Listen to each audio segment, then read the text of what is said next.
యూకేలో work related visas మీద ఇంత మోసం జరుగుతుంటే ఆ వీసాలు నమ్ముకొని ఇంత స్కామ్ చేస్తుంటే మీరు పోలీస్ స్టేషన్ పోయి కంప్లైంట్ చేయకుండా ఇక్కడ ఇన్స్టాగ్రామ్లో సోషల్ మీడియాలో అడౌట్ చేస్తారేంటి? వెళ్ళి పోలీస్ స్టేషన్ రీచ్ అవ్వకుండా ఇన్స్టాగ్రామ్ ఇన్ఫ్లుయెన్సర్స్ని రీచ్ అవుతారేంటి? మిమ్మల్ని మీరు ఎలా నమ్మాలి? ఇన్స్టాగ్రామ్ ఇన్ఫ్లుయెన్సర్స్ ఏమైనా జడ్జిలా? వాళ్ళు చెప్పేది మీరు నమ్మటానికి? పోలీస్ స్టేషన్లో ఎఫ్ఐఆర్ ఫైల్ అయితే కదా మాకు ఏది కరెక్ట్ కాదని తెలిసేది అని చెప్పి కొంతమంది రేస్ చేసిన క్వశ్చన్స్ ఇవి కామెంట్ సెక్షన్లో కానీ నా పర్సనల్ డిఎమ్స్లో కానీ which are very much valid. నేను ఆడియన్స్గా ఉండి చూసినా కూడా నేను కూడా ఇలాంటి క్వశ్చన్స్ రేస్ చేస్తా, తప్పే లేదు, అబ్సల్యూట్లీ రైట్. ఇప్పుడు మీకు కొన్ని ట్విస్టులు చెప్తా. ఇందులో ఫస్ట్ ట్విస్ట్ ఏంటంటే ఆల్రెడీ కంప్లైంట్ చేశారు, దాని మీద ఎఫ్ఐఆర్ కూడా ఫైల్ అయింది. ఇందులో ఏముంది, ఇప్పుడు రేస్ చేసి ఉంటారు అని అనుకుంటున్నారు ట్విస్ట్ ఏముందని. కాదు, ఇది రేస్ చేసి 5 నెలల పైన అవుతుంది. వీళ్ళు ఎవరికైనా తెలుసా? ఎంతమందికి తెలుసు? ఇంకొక ట్విస్ట్ చెప్పనా, టాప్ లెవెల్ ట్విస్ట్. ఇది ఒక పేపర్లో కూడా వచ్చింది, మెయిన్ పేపర్లో వచ్చింది, సబ్ పేపర్స్లో కూడా వచ్చింది, కాలమ్స్ వచ్చినాయి. ఎంతమంది తెలుసు? నాకైతే తెలియదు, ఆనెస్ట్గా తెలియదు, ఈ రోజు దాకా తెలియదు నాకు. ఎఫ్ఐఆర్ అయినా సరే నాకు వారం రోజుల క్రితం తెలుసు ఎఫ్ఐఆర్ ఫైల్ అయిందని, కానీ నాకు ఈ రోజు దాకా పేపర్లో వచ్చిందన్న విషయం తెలియదు. మీ అందరూ తెలుసా? కానీ అదే విషయం మన సోషల్ మీడియాలో చెప్తే ఎంతమందికి తెలిసింది? ఇక్కడ మెయిన్ ఉద్దేశం ఒకటి మీరు అర్థం చేసుకోవాలి. మెయిన్ మ్యాటర్ వ్యక్తుల్ని డీఫేమ్ చేయటం కాదు, వ్యక్తుల్ని బాధ్యుల్ని చేయటం, బాధితులకి న్యాయం చేయటం. దాంతోపాటు టాప్ ఆఫ్ ఎవ్రీథింగ్ ఇక్కడ వీడియో చేయాల్సిన ఉద్దేశం ఏంటంటే ఇలా ఇంకొకరికి జరగకుండా చూసుకోవటం. అది మాత్రమే ఇక్కడ మనం చేయగలం. మన కోర్టు తీర్పులు ఇవ్వలేం, వాళ్ళ చేత బాధితులకి న్యాయం చేయించడం, ఏమి చేయించడం. ఇంకొకరికి ఇలా జరగకుండా చూసుకోవటం, ఇంకొకరు ఇలాగా మోసపోకుండా ఉండేలాగా వాళ్ళకి అవగాహన కల్పించడం. ఇదే విషయం కోర్టులో, పోలీస్ స్టేషన్లో, పేపర్లో వస్తే ఎంతమందికి రీచ్ అయింది? 5 నెలల నుంచి 6 నెలల నుంచి నడుస్తుంది. తెలుసా మీకు? కోర్టులో కూడా వాదనలు నడుస్తుంది. ఇప్పుడు మీకు చెప్తాను క్లియర్గా, ఎవరు రేస్ చేశారు, ఎఫ్ఐఆర్ ఎప్పుడు ఫైల్ అయింది, ఎఫ్ఐఆర్ ఎందుకు ఫైల్ అయింది, ఎవరి మీద ఫైల్ అయింది, ఆ ఎఫ్ఐఆర్ మీకు చాలామంది ప్రూఫ్స్ కావాలి కాబట్టి అవి కూడా పెడతా, మీకు ఎడిట్ చేసి వీడియో అది పెడతా. ఏ పేపర్లో వచ్చింది, ఆ పేపర్లో ఏమొచ్చిందన్నది కూడా పెడతా. మనం డీటెయిల్గా మాట్లాడుకుందాం. హాయ్ ఫ్రెండ్స్, నా పేరు ఆనంద్, వెల్కమ్ టు ఆనంద్. ఒక్క నిమిషం తీసుకుంటాం, ఒక్క నిమిషం. ఈ వీడియోలు చేయటం ఇదంతా కొంతమందికి సరదాగా ఉండొచ్చు, కానీ ఇది ఇంత ఈజీ కాదు. ఇదంతా ఈజీ కాదు, ఇది అసలు ఫన్నే కాదు. నేను మీలో చాలామందిలో ఒక సామాన్యుడిని. ఏదో జాబ్ చేసుకుంటా ఉదయం సాయం దాకా, సాయంత్రం ఫ్యామిలీతో టైం స్పెండ్ చేస్తా, ఎప్పుడైనా వీకెండ్ రెస్టారెంట్కో సినిమాగా వెళ్తాం, ఈ సినిమాలు ఏదైనా చూడటం, లేదంటే బిగ్ బాస్ లాంటి రియాలిటీ షోస్ చూస్తే వాటి కోసం రివ్యూస్ చెప్పుకోవటం, వీడియోస్ చెప్పుకోవటం, దానికోసం యూట్యూబ్ స్టార్ట్ చేసింది. కానీ ఇక్కడ ఒక పురుగు ఉంది నాకు. అదేంటంటే సమాజానికి ఏదో చేయాలి, మన దగ్గర ఉన్న అవగాహన కల్పించడం, లేదా మన దగ్గర ఏదైనా డబ్బులు ఉంటే డొనేట్ చేయటం. కొన్ని డొనేషన్స్ ఈవెన్ నేను ఇలా అడుగుతారు ఎప్పుడోకప్పుడు అని చెప్పి నా ఇన్స్టాగ్రామ్లో స్టోరీస్లో హైలైట్స్లో ఉంటుంది డొనేషన్స్ అని చెప్పి. చూడండి, నేను ఎప్పటి నుంచో ఫాలో అవుతాను. వాళ్ళకి ఏమైనా సమస్యలు ఉంటే, హెల్త్ రిలేటెడ్ ఉంటే, అది కూడా ఖచ్చితంగా ఎన్జిఓస్ అక్కడ రిజిస్టర్ అయ్యి ఉంటే నా దగ్గర ఆ టైంలో ఉన్నంత ఎంతో కొంత డొనేట్ చేసాను. ఇది సో ఆ సమాజానికి ఏదైనా చేయాలి అన్న దానిలో ఏంటంటే, ఎవరికైనా అన్యాయం జరిగింది అనగానే చూసుకొని ఓకే ఇది కరెక్ట్గా ఉందంటే రియాక్ట్ అవ్వటం అలా వచ్చేసింది. లాస్ట్ ఇయర్ 3-4 వీడియోలు ఒక కేసు, ఇట్లాగే ఒక సోషల్ ఇష్యూస్ మీద చేస్తే క్రిమినల్ కేసు నమోదైంది, ఇప్పటికీ ఉంది. ఆ వీడియోస్ చేసినందుకు నాకు వచ్చిన డబ్బులు ఎంత ఉంటాయి తెలుసా? మా అయితే 20,000 25,000 వచ్చి ఉంటాయి. లాయర్ కట్టింది 4 నొక్కని కట్టింది 4 లక్షలు, మిగతా వాళ్ళందరూ ఎంత కట్టారు లెక్కేసుకుంటే బోల్డ్ అంత అయింది. మరి దానికి కంపేర్ చేసుకుంటే ఎంత సబ్స్క్రైబర్ల కోసం చేస్తున్నారు. ఇది సీరియస్గా చెప్తున్నా. ఎవరైతే చూస్తున్నారో దయచేసి ఏదో ఒకటి చేసి నాకు 1,00,000 సబ్స్క్రైబర్లు ఇవ్వండి ప్లీజ్. ఏంటి 1,00,000 సబ్స్క్రైబర్లు ఉన్నోడు చేస్తేనే సమాజం కోసం చేసినట్ట? 30,000 సబ్స్క్రైబర్లు ఉన్నోడు చేస్తే సమాజం కోసం చేసినట్టు కాదా? వాడు సబ్స్క్రైబర్ల కోసం చేసినట్ట? దీనికోసం నేను ఎంత టైం స్పెండ్ చేస్తున్నాను ఏంటి అని చెప్పి, అది ఇప్పుడు ఎవరికి ఒక్కరికైనా ఉపయోగపడిద్దనే కదా. ఎండ్ ఆఫ్ ద డే నా కోసమే యూట్యూబ్ ఛానల్, నాకే రెవెన్యూ వస్తుంది, నాకే కష్టం వస్తుంది, నేనే భరించాలి. లాస్ట్ టైం ఆ ఇష్యూ అయినప్పుడు ఇంతమంది స్పెండ్ అవుతున్నప్పుడు చాలామంది వచ్చి నాకు పర్సనల్ డిఎంలు చేసి, యూఎస్ నుంచి యూకే నుంచి కూడా డిఎంలు చేసి మేము డబ్బులు ఇస్తాం అంటే ₹1 అవసరం లేదు. ఎందుకు? నా దోల కొద్ది చేసుకున్నది నేను, నా పురుగు అది అంతే. ఇప్పుడు కూడా నాకు చాలామంది మెసేజెస్ జాగ్రత్త అని చెప్తూ ఉంటారు. ఇది ఫన్ కాదు ఇది చాలా రిస్కీ అవ్వరు. ఒక సెంట్రల్ మినిస్టర్ గురించి మాట్లాడాలన్నా, అందరూ మీడియా అంతా సైలెంట్గా ఉన్నప్పుడు మాట్లాడాలన్నా నాకు ఎంతమంది లేరు, 25,000 మంది, మా అయితే 30,000 వ్యూస్ వస్తాయేమో. కానీ ఎందుకు మాట్లాడతాను అంటే, ఏదో నన్ను చూసి 4 మాట్లాడతారు ధైర్యంగా, మనం 4 కాస్త 10 మంది అవుతారు, మీడియాకి వెళ్ళిద్ది. ఒక్కసారి మీడియా ఇన్వాల్వ్ అయిన తర్వాత ఏదో ఒకటి ఒక మంచి ఎండ్కి ఇష్యూ తీసుకెళ్తారు అని చెప్పి అది చిన్న ఇది అంతే. సరే, టైం వేస్ట్ చేయను.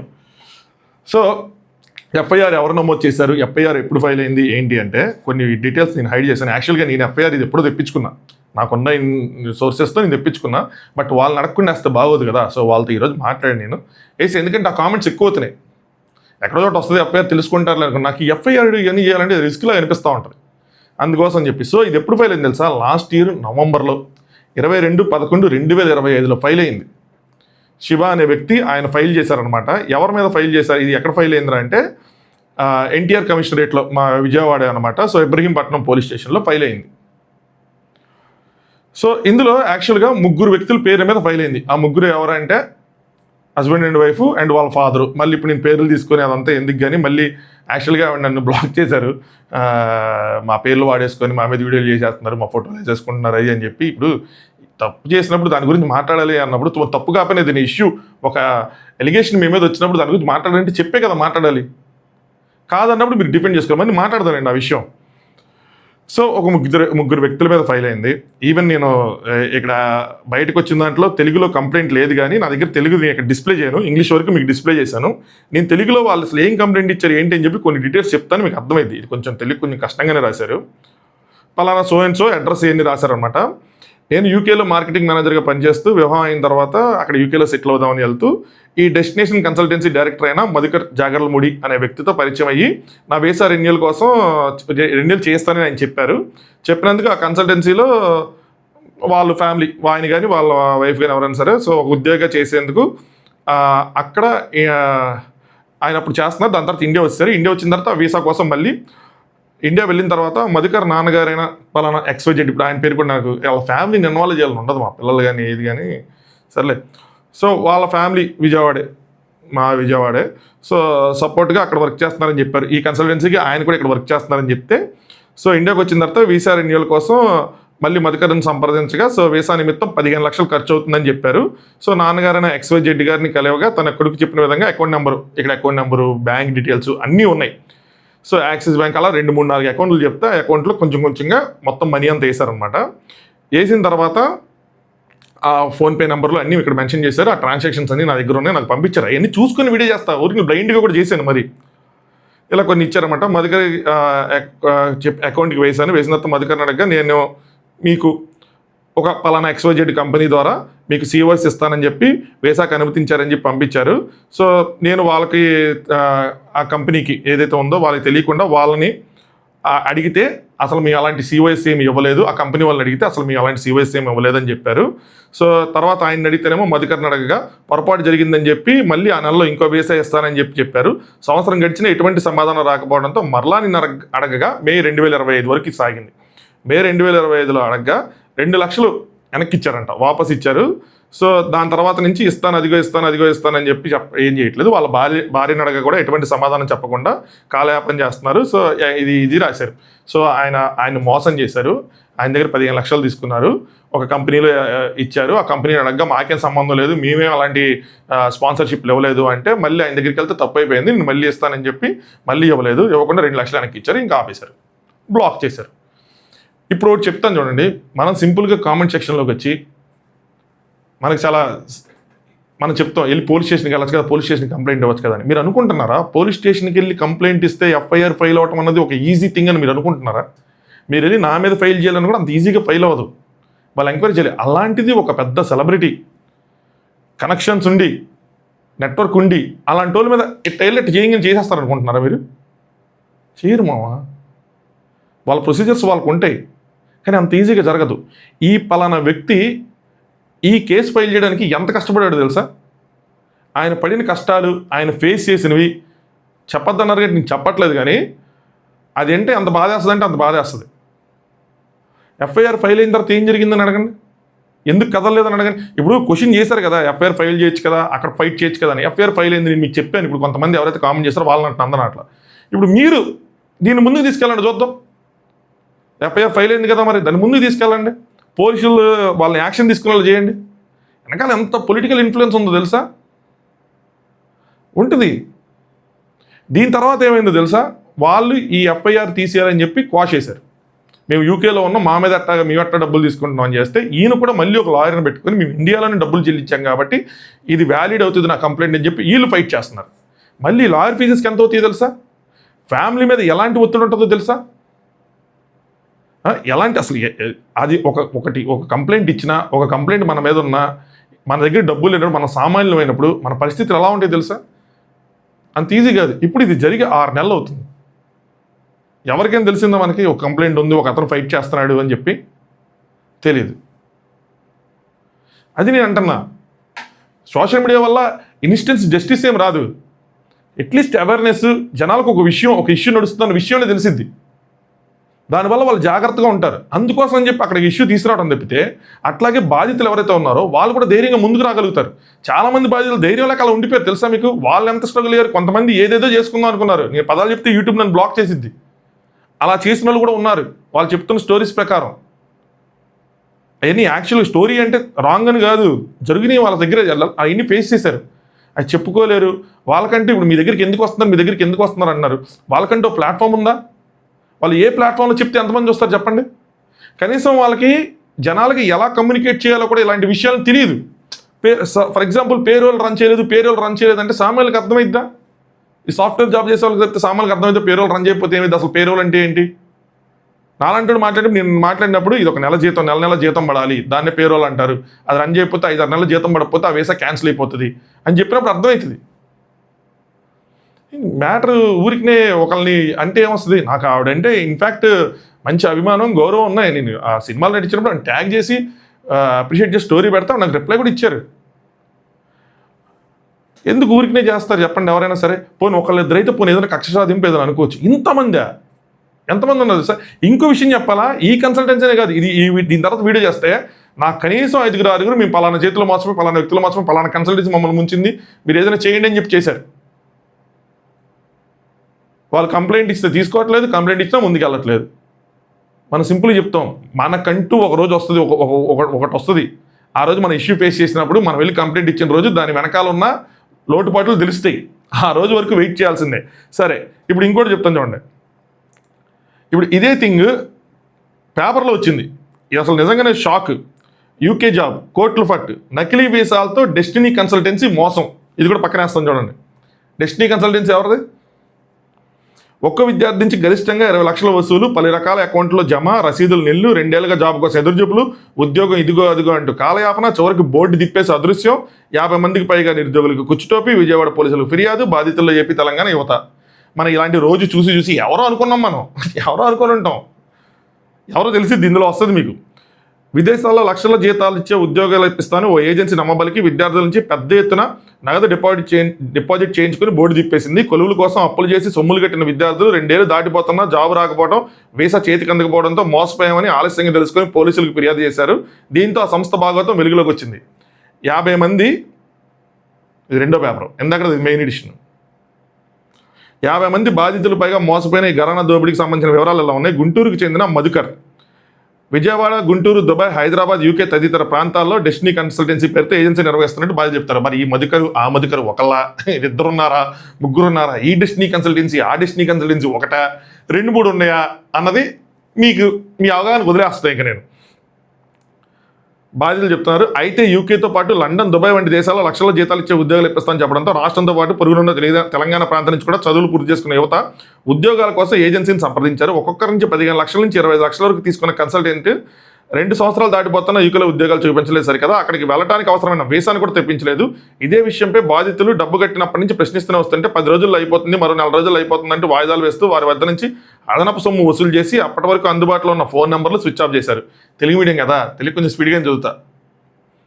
దీంతో బాధితులు ఆందోళనకు గురి కావడంతో పాటు అసలు ఏజెన్సీ నిర్వహిస్తున్న కార్యాలయానికి వెళ్తే ఏమైనా సమాచారం తెలుస్తుందేనని గతంలో వారి పరిచయమైన సందర్భంలో ఇచ్చిన చిరునామాకు వెళ్తే అక్కడ ఎవరు సమాధానం చెప్పేవాళ్ళు కూడా కనిపించలేదు సరికదా. నిర్వాహకుడు చెప్పిన కార్యాలయానికి చాలా కాలం నుంచి ఎవరు రావటం అనేది కూడా తెలుసుకొని వారు బోర్ను వెలిపిస్తున్నారు. ఇలాంటివన్నీ మించుకొని ఎవరో అనుకుని ఉంటాం మనం. ఇలాంటివన్నీ న్యూస్లోని. విజయవాడ ఇబ్రహీంపట్నం ప్రాంతానికి చెందిన శివ 2022 ముందు చదువుకునే సమయంలో మధుకర్తో పరిచయం ఏర్పడింది. సేమ్ మధుకర్ అని అడగండి, నాకు తెలియదు. ఆ సందర్భంలో తాను కన్సల్టెన్సీ నిర్వహిస్తున్నానని, యూకే, లండన్లో ఉద్యోగాలు ఇప్పిస్తానని, ఆయా ప్రాంతాల్లో కూడా తనకి మంచి సంబంధాలు ఉన్నాయని, అక్కడ బ్రాంచీలు ఉన్నాయని నమ్మబలికారు. దీంతో శివ తన సతీమణిని వాళ్ళిద్దరిని హస్బెండ్ వైఫ్ని యూపీకి పంపాలని నిర్ణయం తీసుకున్నారు. ఇదే విషయమే ఏజెన్సీ నిర్వాహకులతో మాట్లాడి 2023లో 25 లక్షలు చెల్లించారు. 2023లో 15 లక్షలు చెల్లించారు. అయితే నిబంధనల ప్రకారం కన్సల్టెంట్స్ నగదు లావాదేవీలకు సంబంధించి సంస్థ పేరు మీద నిర్వహిస్తారు. అయితే అందుకు భిన్నంగా ఏజెన్సీ నిర్వాహకుడు వేరు అకౌంట్ల ద్వారా నగదు డిపాజిట్ చేయించుకున్నారు. ఆ సందర్భంలోనే బాధితుడు శివకు సందేహం వచ్చి ప్రశ్నించారు, నీకు ఉద్యోగం కావాలా లేదంటే బ్యాంక్ అకౌంట్ల గురించి నీకెందుకంటే చెప్పడంతో సరే తను చెప్పిన ఆ టైంలో అలాగే అనుకుంటాం కదా, సర్లే ఏముందిలే మనకు తెలిసిన వాళ్ళు ఇంతమంది జాబ్లు ఇప్పించారు మనకి ఇప్పిరా, పైగా ఫేమస్ ఏంలే ఇచ్చేద్దాం అని చెప్పి ఇచ్చేస్తాం అంతే చెప్పడంతో అతను చెప్పిన అకౌంట్లకు డబ్బు డిపాజిట్ చేస్తూ వచ్చారు. ఆయనతో పాటు మరికొందరు కూడా అదే దారి పరుగున తెలంగాణలో కొంతమంది ఏజెన్సీ నిర్వాహకుల మాటలు నమ్మి లక్షలు చెల్లించారు. అయితే 2 సంవత్సరాలు దాటిపోతున్నా ఉద్యోగం రాకపోవడం, అందుకు సంబంధించిన వీసా కూడా అందకపోవడంతో మోసపోయామని తెలిసి ఒక్కొక్కరిగా బాధితులు పోలీసులకు ఫిర్యాదు చేసేందుకు సిద్ధమవుతున్నారు. ఆ టైంలో గత నెల 22వ తేదీ శివ ఇబ్రహీంపట్నం పోలీస్ స్టేషన్లో తనకు జరిగిన మోసం గురించి ఫిర్యాదు చేశారు. దీంతో కేసు నమోదు చేసి పోలీసులు విచారణ చేపడుతున్నారు. ఇది డిసెంబర్లో ప్రింట్ అయిన పేపర్ అనమాట. వడ్డీలు కట్టలేక చితికిపోతున్నాం బాధితులు.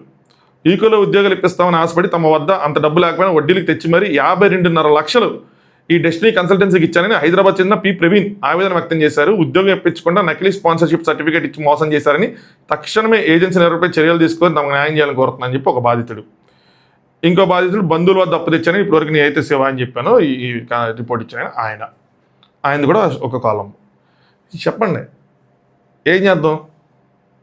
అట్లీస్ట్ నాకు అర్థం కానిది ఏంటంటే ఇంత జరుగుతుంది కదా, ఇంత ఏదో ఒకటి చేశారు కదా, 10 మంది 20 మంది 25 మంది ఉన్నారు కదా మన తెలుగు వాళ్ళే, మరి మిగతా వాళ్ళు ఎంతమంది వాళ్ళు వచ్చి మా తప్పు అయిపోయింది మేము ఇస్తామనో, లేదు మా తప్పు అవ్వలేదు ఇలా మిస్అండర్స్టాండింగ్ జరిగిందనో, లేదు మేము ఏదో ఒకటి ఒక సమాధానం. ఇప్పుడు మీరు వచ్చి అక్కడ కంప్లైంట్ ఇవ్వండి ఇక్కడ కంప్లైంట్ ఇవ్వండి అని చెప్తున్నారు కదా, వెళ్ళి వాళ్ళకి మీరు ఎందుకు రెస్పాండ్ అవ్వట్లేదు?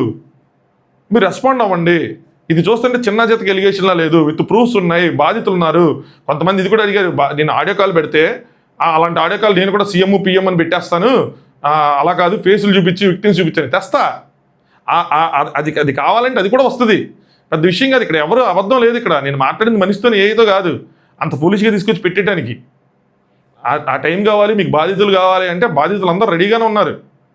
మోసపోయి ఉన్నారు వాళ్ళు ఎంత కష్టపడ్డారు, వాళ్ళు ఎంత సైకలాజికల్గా ఎంత అనుభవించారు అన్నది వాళ్ళకి తెలుసు. ఆ స్టోరీలు అంటే మీకు తెలుస్తుంది. అలా కామెంట్ చేసే వాళ్ళ కోసం చెప్తున్నా, అందరికీ కాదు. అదంటే నాకే ఏడుపు వచ్చేసింది. ఏంట్రా పాపం ఎంత కష్టపడ్డారు, ఏంది ఇంత చేసుకున్నారా ఇంత చేశారా అని చెప్పి. సో మీరు ఎంత అడుగుతున్నారు కదా, మీరు వెళ్ళి వాళ్ళని అడగచ్చు కదా, ఏంటి మీరు రెస్పాండ్ అవ్వండి అని. ఎలా రెస్పాండ్ అవుతున్నారు, ఎంత సెటరికల్గా రెస్పాండ్ అవుతున్నారు. నాకు అది చూసి ఇంకా బాధేస్తుంది. నాకున్న గౌరవం తగ్గిపోయింది ఆ వీడియోలు చూసి. పుచ్చిపోయిన యాపిల్స్ అని చెప్పి ఒక వీడియో చేశారు, యాపిల్స్ అమ్మాము పుచ్చిపోతే మాదా తప్ప అని చెప్పి. మీదే తప్పు అవుతుంది. నెక్స్ట్ వాళ్ళ పిల్లల్ని యూస్ చేసుకొని షార్ట్లు చేస్తాను, ఇది ఏం కామెంట్ చేస్తాను చెప్పండి? మనకి కిడ్స్ ఉన్నారు కదా, ఏమంటాం? అదే రెస్పాన్స్ ఇచ్చే విధానం అదే. ఇలాంటి మీరు ఎందుకు అడగరు? ప్రాపర్గా ఇంకోండి వీళ్ళు ట్రాన్సాక్షన్లు పెట్టారు, ఇంకోండి వీళ్ళ దగ్గర ఈ మెసేజ్లు ఉన్నాయి, ఇంకోండి పలానా వ్యక్తి, సో ఆ వ్యక్తితో మాట్లాడండి, మీ ఇద్దరు దాని గురించి చెప్పండి. పోనీ ఏ ఇంటర్వ్యూకి రావద్దు, ఏది రావద్దు, ట్రాన్సాక్షన్ టు ట్రాన్సాక్షన్ ఎక్స్ప్లెయిన్ చేయండి, ఎందుకు వచ్చింది ఏంటి అని చెప్పి. మీ మీద కేసులు ఉన్నాయంటే నిజమేనా, మీరు అట్లా చేశారు ఇదే అడగచ్చు కదా. అడిగితే క్లారిటీ వస్తుంది కదా, చెప్తే మాట్లాడితే క్లారిటీ వస్తుంది కదా, సాల్వ్ చేసుకోవచ్చు కదా దీన్ని. ఇంకోటి కూడా ఉంది, సిఐడి ఆఫీస్లో కూడా కంప్లైంట్ ఇచ్చారు. ఇదొకటి ఉంది. అసలు ఒకటి కాదు, ఇది ఎప్పుడు జరిగింది?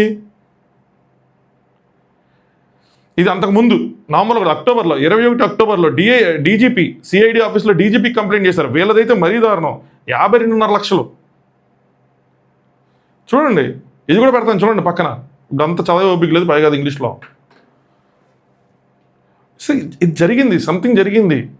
నమ్మినా నమ్మకపోయినా వాళ్ళకి తెలుసు అది. అండ్ ఎస్పెషల్లీ ఎన్ఆర్ఐలు ఎవరైతే ఉన్నారో వాళ్ళకి అన్నీ తెలుసు. మోసపోయిన వాళ్ళు మోసపోతూనే ఉంటారు. ఎస్పెషల్లీ యూకేలో మా ఫ్రెండ్స్ చెప్పినవి కానీ తెలుగు వాళ్ళు చాలామంది రెడీగా ఉంటారు మా తెలుగు వాళ్ళు మోసం చేయడానికి అన్నట్టు. ఎవరితోనే జాగ్రత్తగా ఉండాలంటే మన తెలుగు వాళ్ళు ఎవరితో జాగ్రత్తగా ఉండాలి, తెలుగులతోనే ఉండాలి మా. ఈవెన్ మనీ కన్వర్షన్లో కూడా డబ్బులు దుబ్బేస్తారు, చిన్న విషయాల్లో కూడా డబ్బులు దుబ్బేస్తారు, ప్రతి దాంట్లో డబ్బులు దుబ్బేస్తారు. చాలా జాగ్రత్తగా ఉండాలని చెప్పారు. అలాంటి నేమ్ మనం సంపాదించుకున్నాం. ఈ విషయాల గురించి మాట్లాడితే సబ్స్క్రైబర్ల కోసం మాట్లాడారు, వ్యూస్ కోసం మాట్లాడారు, ఏమొస్తేమో. రెండు వీడియోలు, ఒకటి 3 లక్షలు అయింది, ఒకటి 2.5 లక్షలు అయింది. ఎంత వచ్చారు? 1000 మంది సబ్స్క్రైబర్లు వచ్చారు. నేను స్ట్రెస్ చేసి గట్టిగా సబ్స్క్రైబ్ చేసుకోవడానికి కూడా అడిగిన సందర్భాలు ఉన్నాయి.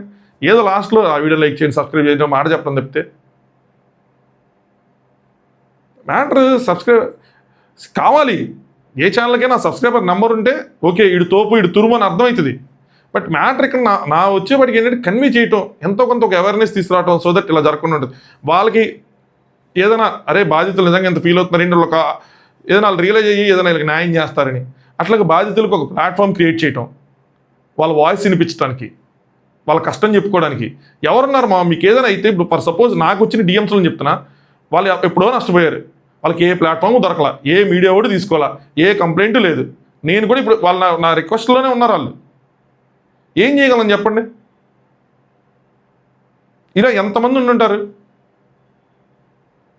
మనకు వచ్చినప్పుడు నేను ఎప్పుడైనా సరే సమస్య వచ్చినప్పుడు నేను ఆ ప్లేస్లో ఉంటే ఏమవుతానని ఆలోచించుకుని అరే అలాంటి కష్టం రాకూడదు కదా అని ఒకరికైనా నేను అందరితో నేను సున్నం పెట్టుకుంటానే వెళ్తున్నా. లాస్ట్ ఇయర్ నుంచి ఎప్పుడైతే బెట్టింగ్ యాప్ స్టార్ట్ చేస్తాను అప్పటి నుంచి ప్రతి ఒక్కరితో సున్నం పెట్టుకుంటానే వెళ్తున్నా.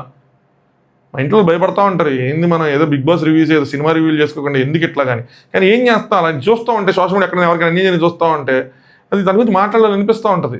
ఏమవుతుందో తెలియదు. డబ్బులు మ్యాటర్ కాదు, ఫైట్ చేస్తా కోర్టులో. నాకు కోర్ట్స్ మీద నమ్మకం ఉంది, కోర్టులోకి వెళ్ళి ఫైట్ చేస్తా, ఎంత ఖర్చు అయినా సరే. బియాండ్ ఫ్యూ థింగ్స్ అంటే కొంచెం ఎవరికైనా టెన్షనే కదా. అంతే, ఏదో దానికోసం చేస్తారు దీనికోసం చేస్తారు. ఏమొస్తాయి? మా 30,000 సబ్స్క్రైబర్లు ఉంటే ఏంటి, 50,000 సబ్స్క్రైబర్లు ఉంటే ఏంటి, 1,00,000 సబ్స్క్రైబర్లు ఉంటే ఏంటి, 2 లక్షలు ఉంటే ఏంటి? మనం మాట్లాడే విషయంలో ఎవరికైనా సహాయపడేలాగా ఏదైనా మాట్లాడుతున్నాం లేదని చూసుకోవడం తప్పితే. చలో, ఎఫ్ఐఆర్స్ ఉన్నాయి, పేపర్లో వచ్చిన వార్తలు ఉన్నాయి, బాధితులు ఉన్నారు. మీకు బాధితులు కావాలి అంటే వాళ్ళని కూడా రేపు తీసుకొచ్చి వాళ్ళ చేత కూడా పెట్టిస్తా అవసరమైతే. అండ్ వాళ్ళు ఎంత రెడీగా ఉన్నారంటే పాపం వాళ్ళకి యూకేలో ఏమైందని కూడా భయపడకుండా ఉన్నారు. అంటే వాళ్ళని ఊహించుకోండి వాళ్ళు ఎంత గోత్రు చేశారో, వాళ్ళని ఏం చేశారన్నది. ఇప్పటికీ నాకు ఎక్కడో చిన్న కార్నర్లో హానెస్టీ చెప్తున్నా, వీళ్ళ సైడ్ నందూస్ వరల్డ్, వాళ్ళ సైడ్ నందనగర్ సైడ్ ఏదో చిన్న నిజాయితీ ఏదో ఉందేమో అని ఎక్కడో లాగుతూ ఉంటుంది లోపల నుంచి. ఎక్కడో ఏదో ఉందేమో అని వీళ్ళు ఎంత చెప్తున్నా కూడా ఏదో ఇంత ఉందేమో అని అనిపిస్తూ ఉంటుంది. కానీ ఒకళ్ళ తర్వాత ఒకరితో నేను మాట్లాడుతూ ఉంటే అది ఇంత ఉండేది కాస్త 100% ఉండేది కాస్త అట్ట డౌన్ అయింది మీటర్ వాళ్ళ మీద. కనీసం వాళ్ళు ఏదైనా చెప్తారేమో, మనం ఏదైనా లాజికల్గా ఆలోచించి ఓకే ఇలా సైడ్ కూడా ఏదో అనిపించిన అసలు వాళ్ళు ఏం మాట్లాడితేనే కదా. మా మీద బురద పడింది, బురద వేసుకున్నట్టు అంటుకొని ఉంటుంది, మాకు అంటుకోలేదు అన్నట్టు ఉన్నారు. ఏం చెప్తాను చెప్పండి? పోనీ వాళ్ళు చేసిన సెటైరికల్ వీడియోని సెటైర్లు వేద్దామంటేనే మొత్తం ఫ్యామిలీ అంతా ఇన్వాల్వ్ అంటారు. ఎవరిని పొరపాటున ఏదైనా అంటే బాగోదు కదా, తప్పది. వాళ్ళు పెట్టారని చెప్పి మనం అనలేం కదా. చలో, లేట్ అయింది చూసారా. నేను వ్యూస్కి సబ్స్క్రైబర్లకి ఆలోచించుకుంటే మధ్యాహ్నమే చేసే ఒకటి వీడియో లేట్ అయింది. నా పని నాకు ముఖ్యం, అది అయిపోయిన తర్వాత నేను కొంచెం ముందు ఫ్యామిలీని పోషించుకోవాలి కదా. అంతే, need to understand, that's it. చలో, good night, thanks for watching. Anand చేస్తాను.